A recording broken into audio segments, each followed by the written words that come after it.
लोगों के पास जब पैसे आते हैं तो कोई इंसान गाड़ी ले लेता है, कोई इंसान बड़ा घर ले लेता है, लेकिन लोग इन्वेस्टमेंट की तरफ जो है वो नहीं सोचते।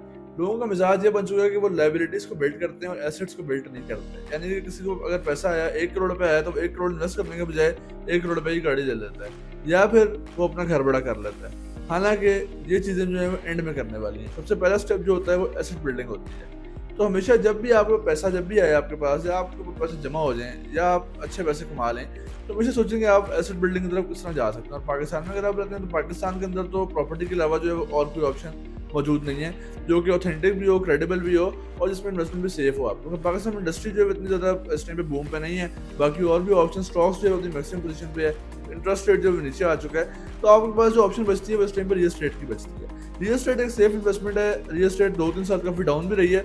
इस टाइम पे इन्वेस्टमेंट करना रियल एस्टेट में सेफ इन्वेस्टमेंट है क्योंकि रियल एस्टेट ने अब आगे ऊपर ही जाना है। इस टाइम पे इंटरेस्ट रेट नीचे आ चुका है। ओवरऑल जो सिचुएशन है मुल्क की वो भी बेहतर हो रही है। तो रियल एस्टेट के लिए इंडिकेटर्स जो है वो पॉजिटिव है। अक्सर हमने ये देखा है कि जब भी लोगों के पैसे आते हैं लोग गाड़ी फौरन ले लेते हैं। अब गाड़ी एक लायबिलिटी है जिसने आपकी पॉकेट से हर महीने या हर रोज पैसे निकलवाने हैं, आपको देना कुछ भी नहीं है। घर बड़ा वो भी एक लायबिलिटी है, उसने भी मेंटेनेंस मांगनी है, आपको जैसे पैसे लेके जाने हैं।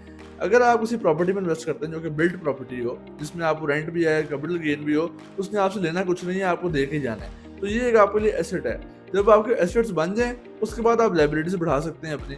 लेकिन सारी जो गेम होती है वो एसेट बिल्डिंग की होती है। ये लोग समझते हैं जिंदगी बहुत लेट जाके जब उनके ऊपर पड़ती है, जब मजबूरी को बन जाती है, तो वो सोचते हैं हमारे पास एसेट कोई जो है वो उसने से नहीं पड़ा हुआ जिसने विद टाइम ग्रो भी किया और हमें पैसिव इनकम भी दी हो। प्रॉपर्टी का फायदा ये बेशक प्लॉट ही हो, लेकिन उसका फायदा आपको ये है कि कल को जब आप पे मुश्किल टाइम आएगा या आपको जरूरत होगी तो आपकी वो प्रॉपर्टी जो काफ़ी ज़्यादा अप्रिशिएट हो चुकी होगी और आपको अच्छा जो है फायदा दे देगी। बाकी जो आपको बड़े घर हैं या आपकी गाड़ियाँ हैं उन्होंने डेप्रिशिएट होने में टाइम और खास कोई आपको फायदा नहीं देना।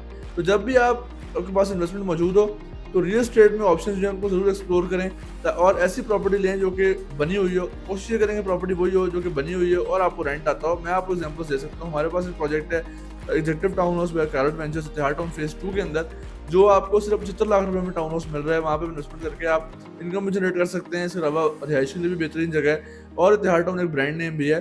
तो इस तरह के ऑथेंटिक प्रोजेक्ट्स जो हैं, बड़े प्रोजेक्ट्स जो हैं, उनमें आप इन्वेस्ट करके अच्छा जो है वो गेन हासिल कर सकते हैं, बजाय ऐसे कि आप लायबिलिटीज की तरफ जाएं या अपना घर को अपग्रेड कर लें। तो पहले एसेट बिल्ड करें ताकि आपके पास फाइनेंशियल फ्रीडम आ जाए। जब फाइनेंशियल फ्रीडम आ जाए तो फिर आप जितनी मर्जी लायबिलिटीज रखें, जितनी मर्जी गाड़ी रखें, जितने मर्जी बड़े घर रखें, वो आपको जो है वो मैटर नहीं करेगा। तो अप्रोच जिंदगी में यही होनी चाहिए कि फाइनेंशियल फ्रीडम हासिल करें, एसेट्स को बिल्ड करें ताकि आपकी आने वाली जिंदगी जो है वो बेहतर बन सके। तो ये बेसिकली वीडियो थी उन लोगों के लिए जो कि इन्वेस्टमेंट का सोच रहे हैं या इन्वेस्टमेंट करने का इरादा रखते हैं। अगर आप इस वाले से कोई मजीद गाइडेंस चाह रहे हो या आपकी क्वेश्चन पूरी हो तो आप मुझसे रब्ता कर सकते हैं। मेरा नाम है Umar from carat marketing. Thank you so much.